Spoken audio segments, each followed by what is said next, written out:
Okay, why don't we go ahead? I don't see any more people coming in. So welcome everybody. Appreciate you joining. This is a special edition of CI Mastermind Live, I'll call it. We run these sessions once a month, and we decided to do a little bit different format here with the idea of um, getting a different finding some new audience for our discussion, our messaging. My name is Matt Kroll. I'm the founder owner of Chalmers Street Consulting, and we help companies build out continuous improvement programs in I guess activity kind of tactical level. We work on operational problems, help companies resolve operational problems, and give them the skills to go fix them themselves, to teach their employees how to do that. Essentially, the bones of continuous improvement. I've been doing this for quite a long time. My background is industrial engineering. I love process improvement. That's what I do, and I love engaging with companies that are passionate about building improvement into their business, into their culture. And so, one of the things I was told early on as an entrepreneur is part of our job is to give something away for free. And for me, I like to build groups of people that share a common affinity. And so we created the CI Mastermind Live community to get folks that are continuous improvement professionals, continuous improvement interested together and help each other solve problems. And so we've been doing this for about 2 years. We have probably 30 regulars in our sessions. Our groups are typically 5 to 10, so those kind of regulars attend at different frequencies. I should say really 5 to 20. And we'll cover a topic, a specific area that I know we all run into as continuous improvement professionals or in our organization. And we focus on problem solving, like real-time problem solving. So it's not meant to be a webinar so much as, hey, let's bring problems and do a roundtable discussion, see if we can fix those things. So like I said, we've been doing it for about 2 years. We've got a good following, and we're doing this LinkedIn Live event to open it up a bit more, create a little bit larger community, get more people interested. So with that in mind, after this session, you'll receive, I got a couple of people I got to let in, sorry. You'll receive a email about our next session, and I can see we got Rob Snyder on. You can give everyone a wave, Rob, if you'd like. And we're going to be talking about RACI and if it's stalling your team, what kind of problems RACI might be creating that you don't realize, because we always think we're solving with RACI, but maybe there's a couple pieces missing that we really have to think about. So you can join that and get a full feel of the CI Mastermind Live experience, and I hope to see you then. So with that, I'm going to, what this session, like I said, this session is a little bit different. And so what we decided to do is take one of our previous sessions, it's quite a popular session, and show some clips of video from that session and then talk about it. Dan Wallace is here. I'm going to ask Dan to introduce himself in just a minute. Dan Wallace is here, and what we talked about was meetings, and especially those of us that are doing projects in the continuous improvement space, we know how meetings are part of the driver. Sometimes they're a problem in themselves, and managing those meetings effectively might be the difference between getting the change in place and failing. And so this is a really crucial topic, and we want to spend a little bit of time sharing our discussion from the CI Mastermind Live session, so you can see what that's like, but then also talking between Dan and I. And I would encourage you all, use the chat, and I will monitor the chats here. I'm just looking for here we go, perfect. Use the chat, I'll monitor the chat, and ask questions, because I'll add your questions. I've got some questions, follow-up items for Dan as well. But I'll be interested, very interested in any questions that you want to ask in this session. So with that, Dan, can you just give a short introduction about yourself? Sure. So I've spent the last, excuse me, now 15 years helping companies implement a management system called EOS, Entrepreneurial Operating System. Some of you by now probably have heard of it. Some of you may be in companies that are using it.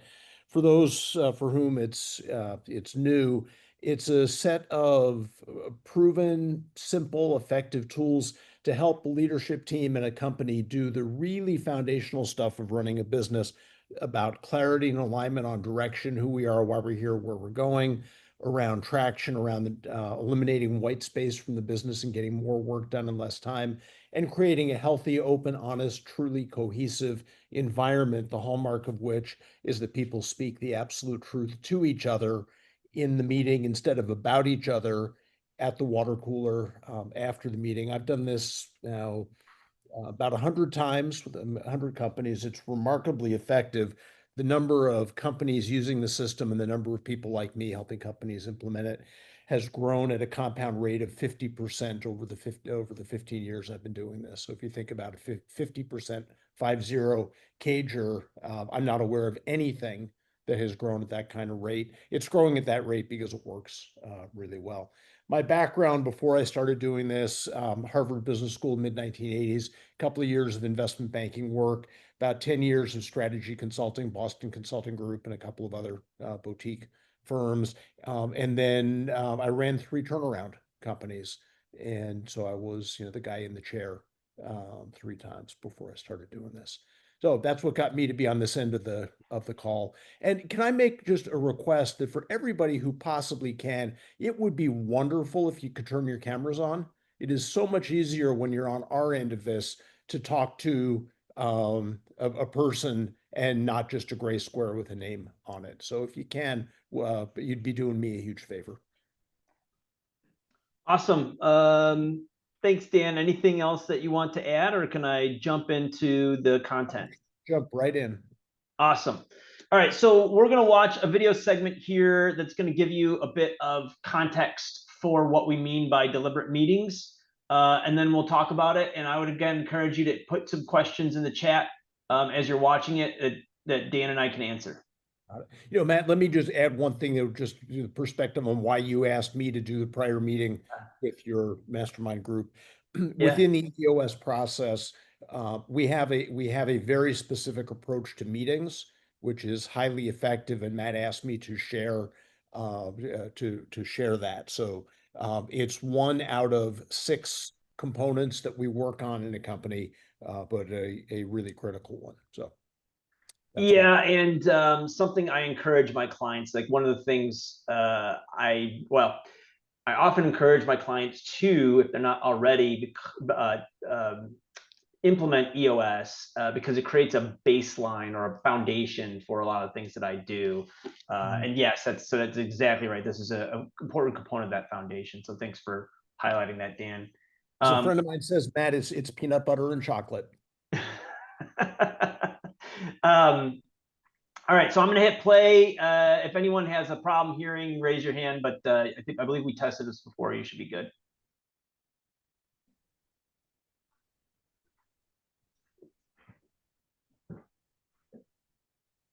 This is where teams act as teams.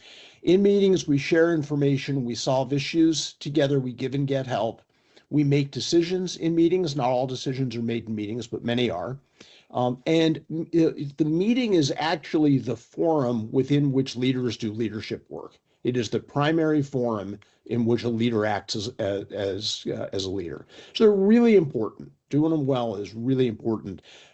Doing them poorly makes them frustrating and an enormous waste of time. So meetings really important.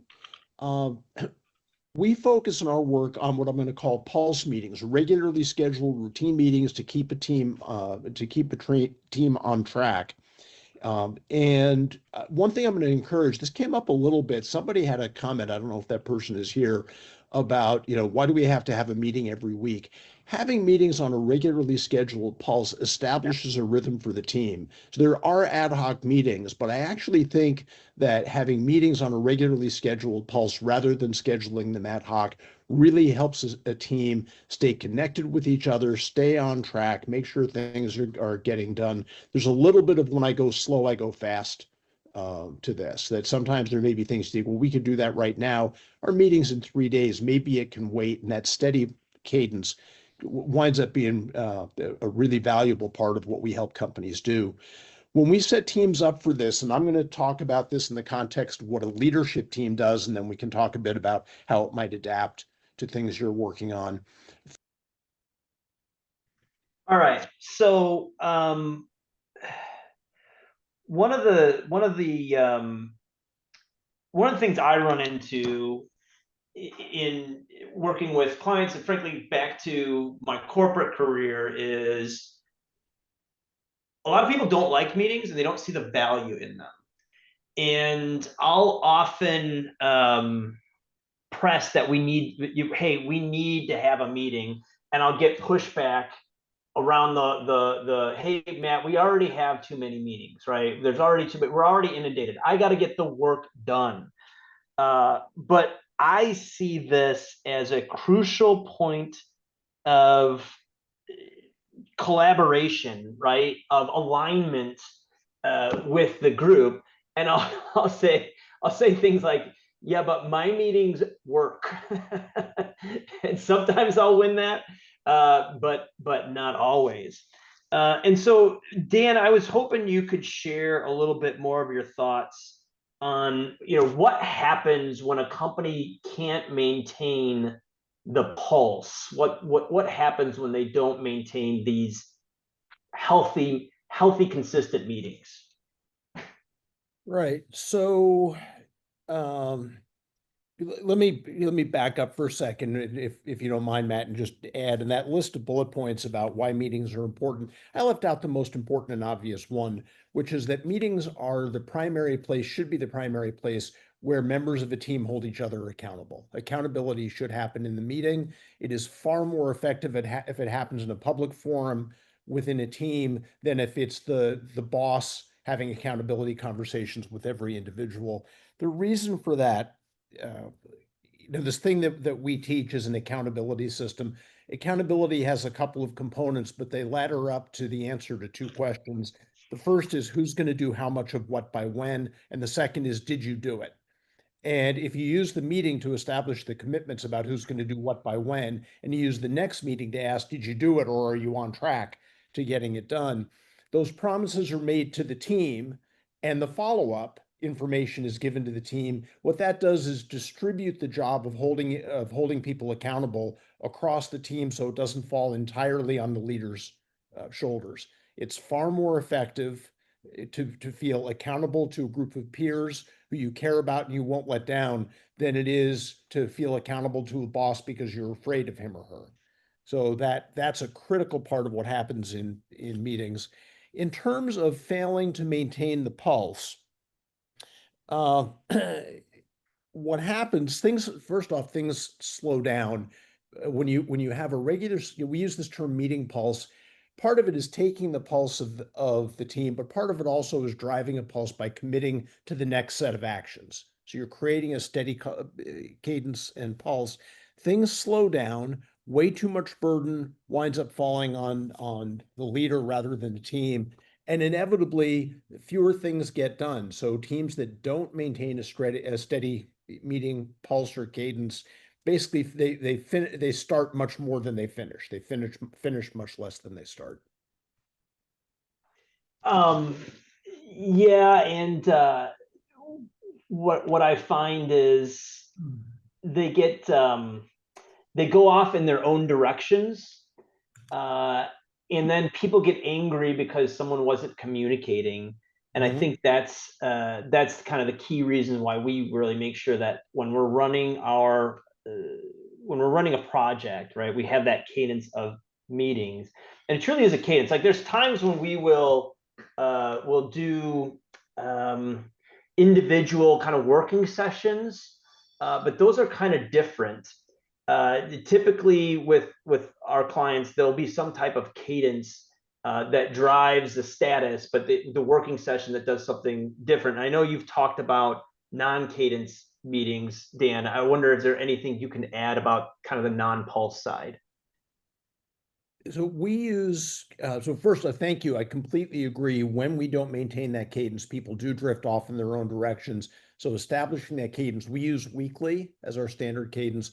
Once a week, everybody on the team is back on the same page about where we are, what's working, what's not, who's working on what, who needs help with what. So it does keep that alignment. We use non-cadence meetings to solve specific problems that need more work than we can do in our weekly pulse meeting. So anything that's going to take more than a few minutes that involves a subset of the team, we're very likely to say, okay, let's create a to-do for this. The to-do is that I'm just looking across the top of my screen. Matt, Chris, and Lou are going to schedule an hour together to work through this problem and come up with a proposed solution.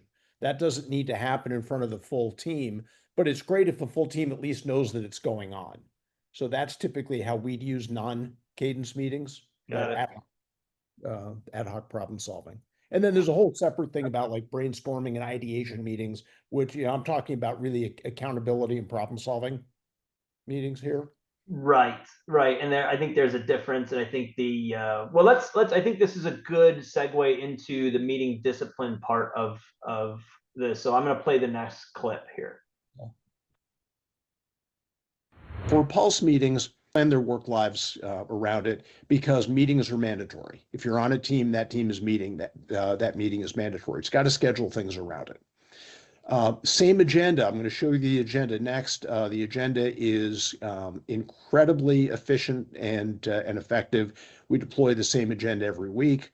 Meeting starts on time, which means you're in the meeting room 5 minutes early. You got your coffee, you've chatted. 12 o'clock, okay, let's go. We work on, again, Lombardi time. Early is on time is late.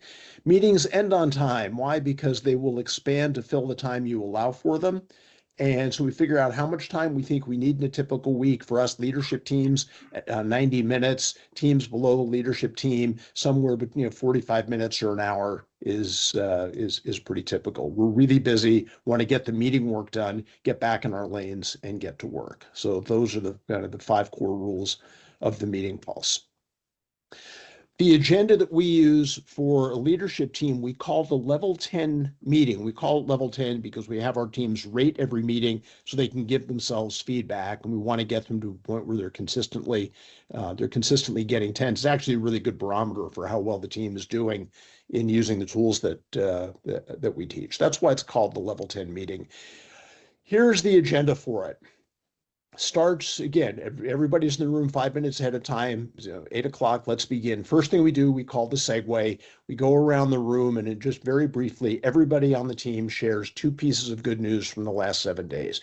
Piece of personal good news, piece of business good news. There's a little psychology behind this that first off, it's sort of a gateway that you get to pass through that helps your brain transition from in the business to on the business.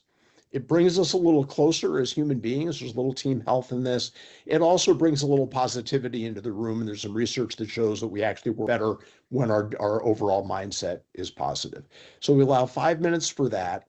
All of our teams have a scorecard. You might say KPIs or dashboard. For us, it's 5 to 15 numbers, typically leading indicators, human activity and effort, which if we do it consistently and well, should deliver results that we care about. So this is how many sales calls do we need to make? How many proposals did we need to issue? What did our on-time delivery rate need to be? And did we hit or miss those numbers? We give ourselves 5 minutes to run through the scorecard, see what we made and missed. Next thing we do, rocks in our world. Some of you may have seen this, some perhaps not, but it's just for us, it's just code for quarterly goals. So there's a story behind that, which I won't bore you with now. Just think rock equals quarterly goal. Everybody on the team has some, 2, 3, 5, 6. And we run through all of those and just ask, are we on track or off track? Are you on track or off track on each of these? On track means I have every expectation of having it done by the due date. The due date, by the way, is our next quarterly meeting as a team.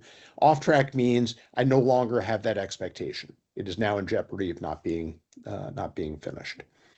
Next thing we report on is any headlines from customers, from employees. Sometimes it's vendors or other partners, key constituencies. Are they happy with us or not? If they are, that's great. If not, we might have an issue we need to solve. And then we run through a to-do list. These are the to-dos that we created as a result of issue solving in last week's meeting. So everybody's got their own individual to-do list. This is the one that belongs to the team. People on the team made explicit promises to one another in last week's meeting. I will have this done by next week's meeting, and we're running through that list and finding out, did you get it done or not? So that's 25 minutes. And then we turn to our issues list. Our teams come in with an issues list. We're adding issues during the meeting. IDS we'll get to in a minute. That's the issue solving methodology. So we have 60 minutes set aside for a leadership team to give and get help with each other. And with 5 minutes left in the meeting, we stop issue solving and we wrap up. The wrap up consists of recapping any new to-dos that were created, checking to see if we have any cascading messages. Cascading message is just if there's something that happened in this meeting that we need to share with somebody who's not in the meeting, we just need to be clear about who's saying what to who. And then we rate the meeting, give ourselves a little feedback about how we did. So that's the agenda that our teams use every week. When I first saw this, it actually felt kind of restrictive. It felt a little bit like a straitjacket. It's actually not. There's an enormous amount of freedom in this meeting. This meeting is the very first thing that my clients typically within the first 30 days come back and tell me that they're getting enormous value from.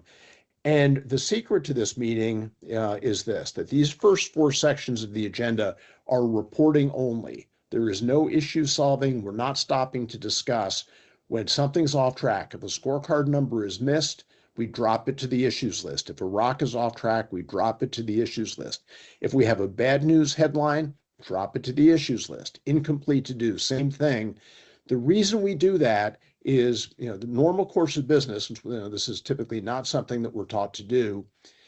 If there's a missed scorecard number, there will be. We'll stop and talk about it, and we might spend 10 or 15 or 20 minutes on that. By default, we are making it today's most important issue. In reality, it might or might not be. There may be much more important stuff further down the agenda that we haven't gotten to. And we're going to run out of time to get to that stuff. So what we're going to do is get it all onto the issues list, and then we'll see the entire issues list in front of us, and we can prioritize what's the best use of our time in today's meeting. Everybody good there? That's the agenda. Again, this just turns out to be ruthlessly effective. It's wonderfully efficient. All right. So we run CI sessions. They are typically weekly sessions. With our clients, we have a format that's similar to this, but we haven't really fully adopted it. And that's something, frankly, I need to do. So we need to start adopting. But I have one client in particular. We've been running these CI sessions for years, and we can tie out specific changes, improvements that have been made because the routine that we've created in that. They've started to get a bit lax. People are coming in late. The leader, the general manager himself, is not always on time. They've been solid, it's been a solid anchor meeting for that group. Which is kind of strange, right? That we're losing the discipline, although I kind of do think it speaks to human behavior. And I'm trying to figure out how to get it back. So that's my question for you, Dan, is when you start to lose discipline in a meeting, once you've established this kind of context, I think there's more than just mechanics that you have to address to get that discipline back. And can you expound on that a bit? Sure. So it's 2 things. First is this notion that the weekly meeting is mandatory because a team can't do teamwork unless all the team members are there. So we say a little bit tongue in cheek, but not too much. The weekly meeting, we're typically talking to leadership teams, is mandatory, save for 2 reasons. The first is vacation because human beings need them, and the second is death. specifically your death. Otherwise, you were expected to be there. I'm going to hit the send button uh, on a chat with the name of a book that I want to encourage everybody to read called American Icon, which is the story of a fellow by the name of Alan Mulally being recruited away from Boeing in 2006 to turn Ford around. If you don't know that story, it's a fabulous story. He has a system that's actually very similar to the one we teach, and he has his weekly meeting. And at the end of his the very first one, there was a senior vice president who wasn't there, and he tracked that guy down right after the meeting and asked him why he didn't come. The guy said, "Well, I understand it's important, but I'm really, really busy. I'll come when I can, but I'm not going to be able to make it every week." And Mullally's response was, "That's okay. You don't have to come if you don't want to. If you decide not to, Ford will still love you, and you and I will still be friends, but you'll be choosing not to work here." So a portion of it is very simply establishing a set of rules, saying this is how we're going to work, um, and tell people is why we make the meeting, we set the meeting at a standard time. Plan your week around it so that you can be here to give help and to get help. In terms of starting on time, I'm very much about getting commitments from people. So, first question is, are you all committed to the achievement of the collective goals of this team? Right? This is what a team is, a group of people. Sorry, I just hit the send button on that message. A group of people who own different pieces of the work who are committed to common goals. Are you committed to that? Are you clear what part of the work you own? And one of the things the leader owns is meeting discipline. Matt taught me this great phrase, leader's standard work, which is one of the concepts that comes from lean manufacturing. There are certain things a leader ought to do every week. There's a certain amount of time leader ought to spend just watching people do their work and observing whether they're doing it the way they're supposed to. There's a certain amount of time that leaders should spend finding out when people aren't doing it the way they're supposed to, why not, and what we need to do to help, and et cetera. Running a great meeting and establishing a great meeting cadence and maintaining it is the leader's job. So what I've done in companies that I've run is I've made it very clear that meetings start on time. I, by the way, personally am the least punctual human being any of you have ever met. I promise you. I'm terrible about this. I've learned to be at meetings early, and we just have a conversation. Do we agree that it is rude, disrespectful, and enormously expensive to start meetings late? Anybody disagree with that? Never had anybody disagree with that. Okay, then do we agree we're going to be in the room 5 minutes early and that the meeting is going to start promptly on time? Never had anybody disagree with that. Last question, what's going to happen if somebody doesn't do that? And the example that comes to mind is I went and found a styrofoam clamshell, fast food thing, put it on the table. And anybody shows up late, $5 goes in there. We use that either to pay for happy hour for the team or give it to charity. Stop people being late like that. But So I do think so. I don't think the leader of this group would be up for a monetary penalty. I okay, do think he would. I think it's my role, frankly, as his continuous improvement leader. yep. It's my role to point this out to him and have him address it with the group. I think from what you're saying, he probably needs to drive the group to come up with some sort of motivation or penalty or something that's going to get them back on track. And the thing is, let it be their choice. What's meaningful to them? Really, it comes down to what would hurt you enough to remind you not to be late. Let them, you as the leader. The super important thing about being a team leader is you don't have to have the solution to every problem. In fact, the fewer problems you solve, the better. Your job is to get the people who report to you to solve them. They're the ones who are showing up. If you're the one showing up late, different story. But if they're the ones showing up late, just ask them, what would be a sufficient consequence to cause all of us to remember not to do that, not to behave that way? And do we need a consequence? Maybe we go for a month without it and see what happens. I got to read this one from Steve Pickett in the chat because I like it so much. He said, at one job, we would calculate the number of labor minutes lost due to the manager being late. That, by the way, that really touches my industrial engineer Six Sigma. Like okay, we're quantifying it, and let them know the number when they eventually come in.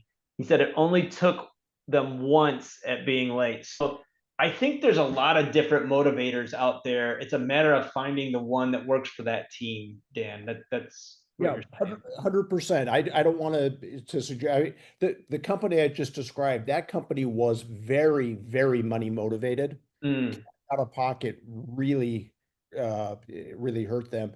But I've done this also with teams where you imagine a leadership team where everybody's being paid, well into six figures, and we're 12 minutes late. When yep, I've sat there and done the math, it's okay, so we just spent $1,500 waiting for this meeting to start.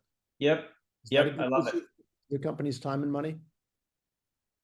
And by the way, again, I'm facilitating. I let them make the choice. How do you feel about that? Are you okay with that? I've again never had anybody say yes. Okay, let's move to this next piece in terms of solving, and I'll let it run. But this is one of the structures I really love that comes from EOS. Matt, before you do, can I just say about the meeting structures? You mentioned you've got one that's kind of similar. The most critical thing in our meeting structure is the separation of issue identification from issue solving. Right? Decide what you need to report on, what you need to do to extract, to find out what's not working, what needs attention, gather all that up first, and then move to issue solving. And you'll see if you read American Icon and the system that Mullally brought to Ford, his meeting is 3 hours. The first hour and a half, everybody's reporting. It's all projects. Everybody's reporting if their projects are green, yellow, or red. And then the next hour and a half is they're all figuring out how to give each other help. Makes sense. Makes All sense. right. Love it. Love it. No, it's great. Great. Thank you. Yep. I don't think I wrote this down, but um, we want all issues to flow through the meeting so everybody's aware they exist. They don't necessarily have to get solved in the meeting. Sometimes you'll look at something and say, this is going to take half an hour, and only the three of you. Why don't you guys have an offline meeting? But then everybody knows it's happening, and there's accountability to come back and tell everybody you did it, and here's what you found. But this is just a funnel through which we can run all of uh, all of our issues. Some issues need a deep dive, they need root cause analysis. Many issues actually don't. And part of our process is we want to learn how to solve the ones that don't need a deep dive quickly in order to make sure you have time for the ones that do need a deep dive. So we don't want a 2-minute issue to take 30 minutes when we've got a couple of 30-minute issues on the agenda. For the ones that need a deep dive and root cause analysis, you've got A3s, and Matt's going to teach you stuff that's way deeper than what I teach. I don't worry about that. My deal is that 70 or 80 or 90% of the issues don't need that. And when they don't, let's move through them quickly.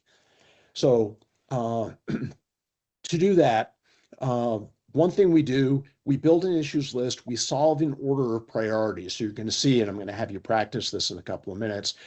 We have an issues list, and we call out the top three. We solve those, and then we call out the top three, and we solve those. It's not top down. There's it's not in numerical or alphabetical order. It's what do I most need help? It's the one time I encourage people to be selfish, calling out what you need help with. Great issue solving is bilateral. Really good issue solving is a transaction between two people. One person needs help. The other person is the person who can give it. The rest of the team is acting as witnesses to the issues to the issue solving between those two people. They can ask questions. They can seek clarity. They can offer ideas and suggestions. They can certainly participate. But we really try to focus this on, I need help, Matt. You're the person I think I need help from. Here's what I need. Lastly, is the issues in general, and certainly the sort of the relatively quick ones I described a few minutes ago, really boil down to three things. The first is They all come in the form of I need. I need to share information with you. I need to get information or help from you. I need you to make a decision. I'm stuck until you decide something. 80–90% of issues fall into one of those categories. So that's sort of just context for how we think about issue solving. The actual methodology has to do with where we put our time. What's on the left, what typically happens, we use this phrase IDS, identify, discuss, and solve. What typically happens is we spend little or no time identifying what the issue really is that we need to solve. We spend a ton of time discussing it. There are a dozen or more versions of tangents or tangents or rabbit holes on the issues list that you all submitted. We talk forever, and then at some point somebody says, "Well, we've discussed this for 45 minutes. I guess we better move on." It is very, very typical meeting behavior. I'm guessing that's never happened to anybody who's on this call, right? The reason this happens is because we start talking about it before we figured out what we're talking about and why. So our fundamental approach is to get clear what we're talking about and why, which has a way of making the need for discussion pretty much go away, and we move right to solve. All right, so I love the structure. And back to what we were talking about in the previous segment, discipline in a meeting is what holds it together and makes it effective. That lack of discipline, I think, is where things get chaotic and you don't get much value, and people see it once or twice and then they stop showing up, blah, blah, blah. Anyways, the question that I have is, within that structure, I guess my concern is, how do you manage I think you said, you encourage people to be selfish. Well, if everyone's being selfish and everyone's saying, I want to get to my issue, right? How do you keep, maybe an individual from dominating or being a cacophony of people just trying to get their issue up on the agenda? How do you manage that piece? So surprisingly, it's a wonderful question. Surprisingly, it's rarely, if ever, a problem. First off, if we're doing a great job of solving 1 minute issues in 1 minute, there's plenty of time to get to issues. As a facilitator, if somebody's dominating, I might interrupt. Again, we have this process of working in groups of three. So before we solve anything, I'll say, what are our top three issues? And people will call them out, and I'll mark them 1, 2, and 3. And then eyes tend to be focused on the three that have a red number next to them on a whiteboard or on a screen. If somebody is dominating that process, I might stop them after the second or third time and say, hey, let's hear from a few others, see what else needs to get solved today. But there also will be an issue that I may put on the issues list, which is, why are you all deferring to Matt? Right? Why aren't you getting out on the field and getting your issue solved? Because that's a team behavior issue. So now, Matt, I lost my train. What's your most pressing question on this? Well, how do you, so I think well, I wrote down a word here, but I'll come back to that in a second. It's how do you avoid it becoming kind of a mess of people all trying to talk or trying to get their issue up. Right. And go ahead. All right. So another one of the benefits of the group of three things is that it reminds people we've got more issues to solve. Like, you'll be looking at the board and you'll see you're working on issue number 1 and you see 2 others with the red number. And it's just a little psychology about reminding us that we've got more to get to, which helps keep people moving. The person running the meeting has to keep moving it along. And then, it's such an interesting question because it so rarely becomes a problem. People call out 1, 2, and 3, and as the person writing those numbers on the board, I'm just listening and marking 1, 2, and 3. And if I know I missed somebody, I'll turn to that person. I'll say, Lou, just call it out at the start of the next group. We'll make it number 1 for the next group. And it just tends not to be a problem. The word I wrote down was facilitate. I don't know if you said that exactly, but you described it for sure. And that is a crucial component, I think. Like someone has to see their role as facilitating discussion. And I hear what you're saying, that it doesn't become a problem, but you did also say that, you might have to say something to the group to go, hey, everyone's deferring to someone else. Like oftentimes it is the, highest ranking person in the room. Mhm. And that, I think that facilitation piece is a crucial component to make it work. Right. So remember that we're working all the time on getting a team to understand that when we're in the room doing teamwork, we're a team of equals up until decision time. And then the decision belongs to the person who's accountable for that. Mm, We are really drilling people on you aren't here to defer to the owner. You are wasting the owner's money if you're deferring to the owner all the time. mm. We're drilling people on that all the time, and it takes time to change those behaviors. We do, we do have success. We do have success with it. I've got another question on that one, and I don't know if you'll be able to answer this, but I'm just, it's curious to me. We do end up in discuss mode. I see that all the time. I see us always ending up in discuss mode. Why is that? Why do we go in these circles of Yeah. discussion versus actually getting to something to solve? It is the best question. And again, I'm going to pause. I'm going to hit pause button on that for 1 second to just say that an important part of our methodology is this notion of keeping an issues list. That as things come up during the week, the first question you ask is, "Do I need an answer to this right now?" And if I don't really need it, I'm going to put it on the issues list for our next meeting. And I'm going to I'm looking at Robert on this screen. I'm going to let Robert keep working. I'm not going to interrupt him because the processing cost of interrupting people is really high. So we want to avoid that. We're adding issues to the list through the whole first half of the meeting, and then we're working issues off a written list that's in front of everybody. To Matt, your question about discuss mode, I think I mentioned it in the video snippet. Discussion erupts when we try to solve an issue or a problem without taking the time to figure out what the issue or the problem is. And the way we Yeah.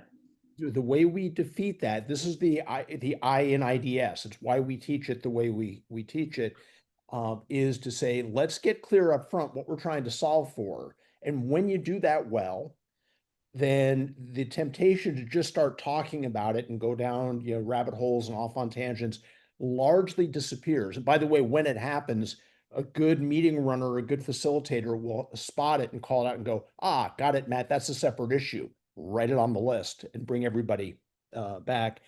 But so the way I teach people to do this, and I'm going to lump an answer to another question here because you asked about root cause Mm, problem solving. Honestly, in my work, I'm not that worried about root cause problem solving because if they really know how to do engineering type root cause analysis, I'm sending them to Matt, right? Because he knows that at a level that I don't come close to. My main focus is on getting them to stop spending 20 minutes on a 1 minute issue. Really, that's the main thing I'm trying to do. And the way I teach people to do that is, so now I'm looking at my friend Lou, is to say, so we asked 3 questions. Who's teeing up this issue? I'm teeing it up. Who are you talking to? I'm talking to Lou. Before you tell one word of the story, tell Lou when the story is over, what do you need from this conversation? Right? Lou, when the story is over, I just need to share this new piece of information with you because I think you need it in order to do your job well in the next week. And I won't say all of that, but I'm just sharing information. Lou, I think you have some information that I need to do my job in the next week. Or Lou, I'm stuck until you make a decision. Here's the decision I think you need to make. So in your question, Matt, of how long does it take to adjust to this? It takes a while because this is counterintuitive, and everybody I do this with has spent a lifetime telling the story first, right? Uh, and we have to reverse that behavior, and we have to get everybody on the team to learn how to call it out when somebody starts telling the story. Whoa, whoa, whoa! Tell them what you need first. Tell them what you need. Um, the it's very deliberate, right? That's the very and again, I think people set meetings because they know there's something that they generally need to discuss, but they Mhm. don't know, they're not deliberate about what they want to get out of that meeting, or Yep. like you said, even out of us resolving a specific issue. And it's being very deliberate, I think, that allows focus, Yep. that gets you to an endpoint.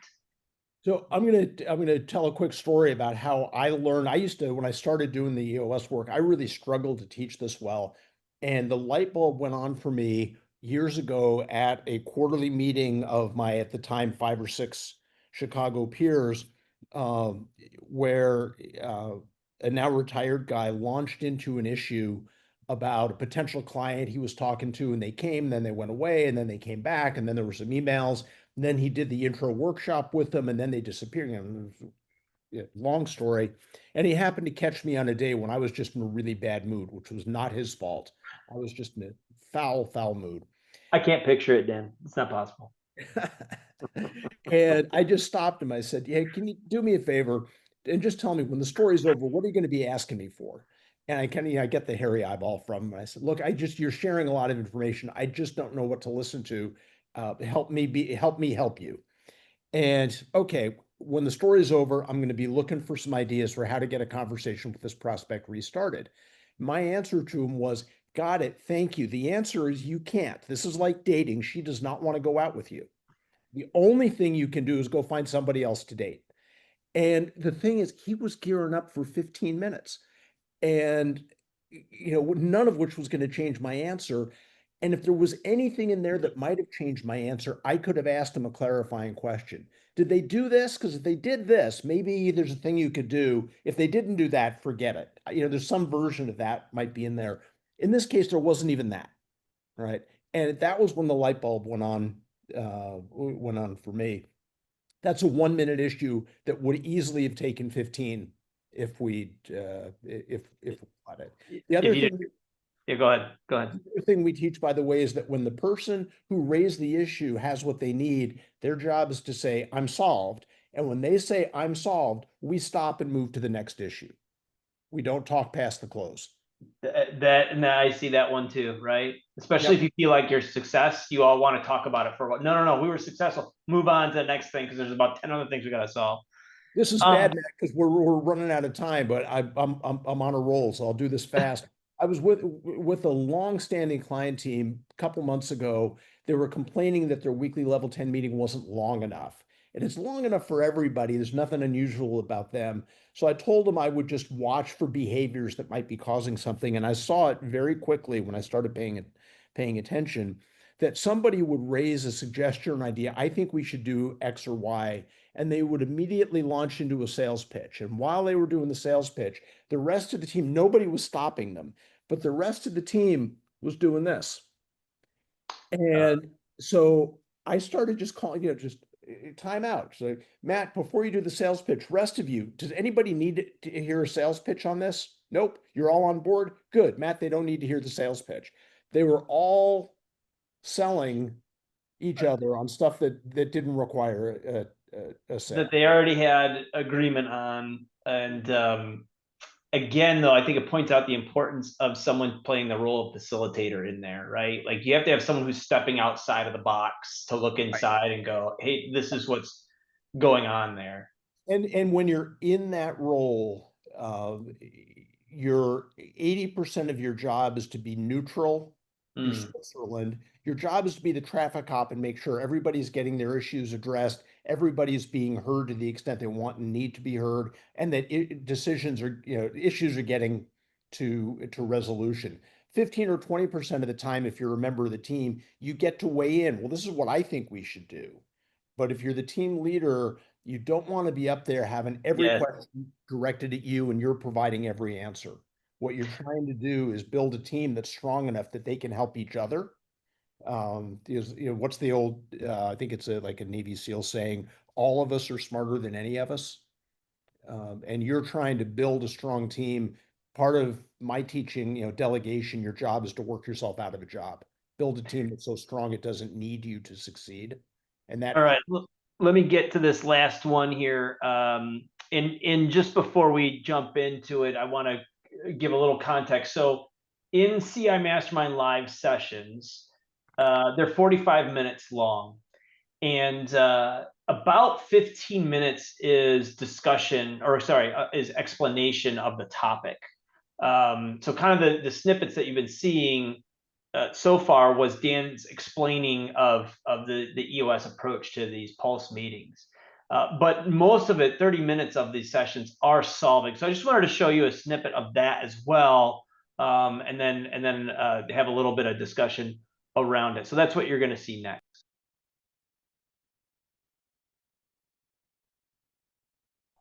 There we go.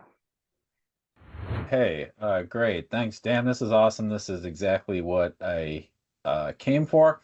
Yep. I'm curious. I expect that when you introduce these methods to a team, it Yep. takes some adjustment. And I guess two questions is like, how long do you find it takes them to adjust? And do you have any quick, like, here's how you train people on this. Here's how you Yeah. introduce this. Here's how you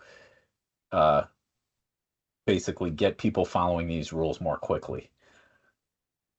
So, what a great question. So when we do this, we start at the leadership team and we're cascading it down. So we break the initial sessions we do with clients into 3 sessions spaced over a 60-day window, day 1, day 30, day 60. One of the reasons we do that is to give the leadership team the chance to do 4 of these meetings before the next time we meet, because they're going to screw it up and come back with a bunch of questions. Okay. And they'll come back with a bunch of questions. We'll answer those and tune them up and tweak them a little bit, and then have them go do 4 more. And that's usually enough to get them to a decent pace. And then I'll go show up at one and sit in, audit, and give them some real time feedback. The truth is that at a leadership team level, this is so productive. They want to do it, so they're hungry for it.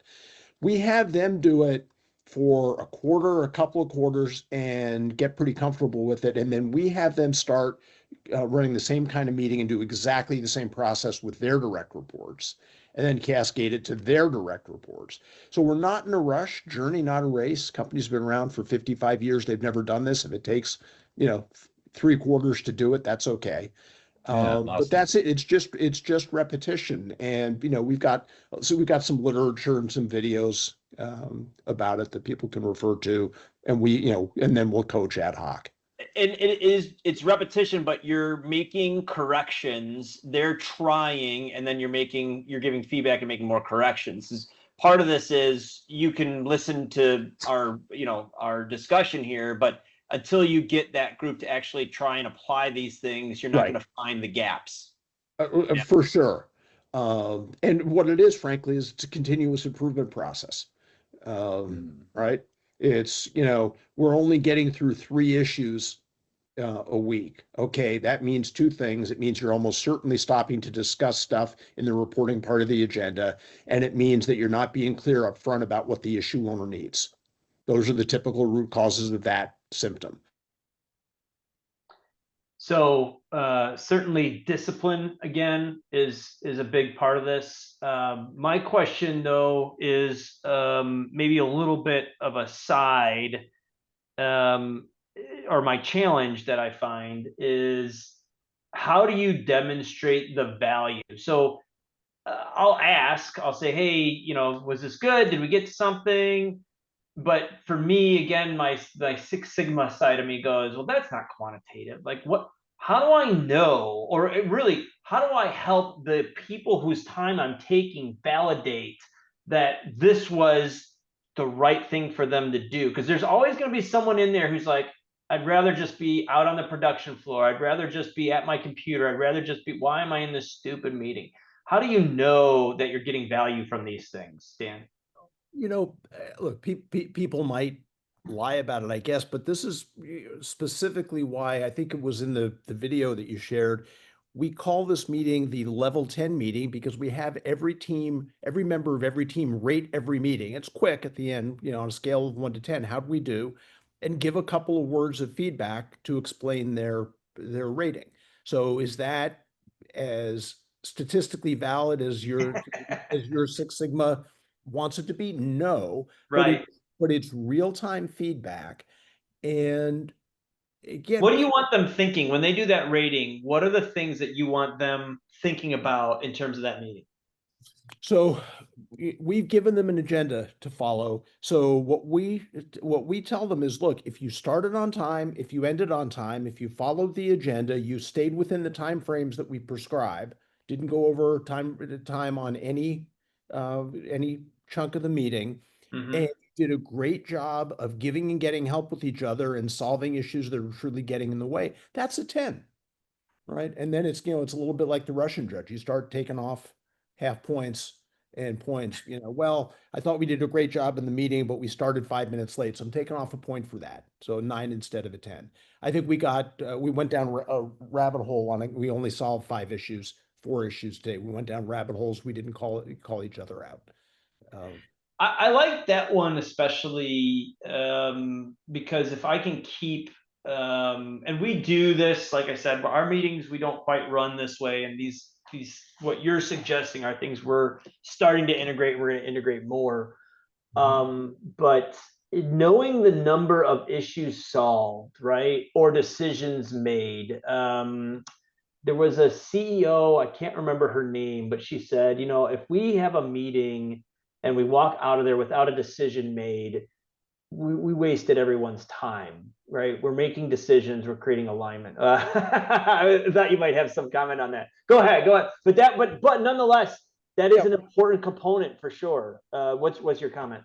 Well, so I'd be directionally, I agree with that. I might be a little less absolute about it because there are going to be times. So I might ask, if we didn't make decisions, did we move ourselves closer? Did we Right. identify what information, when it's a decision-making issue, I'll ask questions like, whose decision is it? We have a version of organization structure that should make that clear. Whose decision is it? Do we need to make this decision today? Are we in a position to make this decision today? Do we have the information that we need? So let's say that the answer to that question on a couple of decisions is no. If we set to-dos to gather that information in the next week and in the next 7 days, and at next week's meeting we're making those decisions, I think that's good, right? If the reality is we weren't in a position to make the call today. And there are times when 1 or 2 issues are looming really large. And when that happens, so it's exception, not rule. Again, directionally, I agree with what you just shared. I'd just be a little less absolute. I kind of thought that might be the case. I'm not, but I agree. What for me, I would say similar to what you're saying. It's not absolute, but it is the mindset. We are here deliberate to accomplish something. I should be able to leave the meeting and say we accomplished it, and there's my 10. I would say if we're not at least creating, if we're not solving issues, if we're not creating to-dos, right? If all we're doing is discussing stuff, that to me is anathema, right? Once we touch the issue, we do something with it. So that the waste of time to me is we just talked. Got it. Dan, thank you so much for not doing this just once, but twice for CI Mastermind Live and for our LinkedIn Live version. And I would encourage everybody who joined today to join us on the 31st. That one will be full-on discussion, so no muted entry. You'll be in here, and we'll be engaging you, and you'll be engaging us. So hope to see you then. Thank you so much, and have a great day. Cheers. Bye all. Bye bye.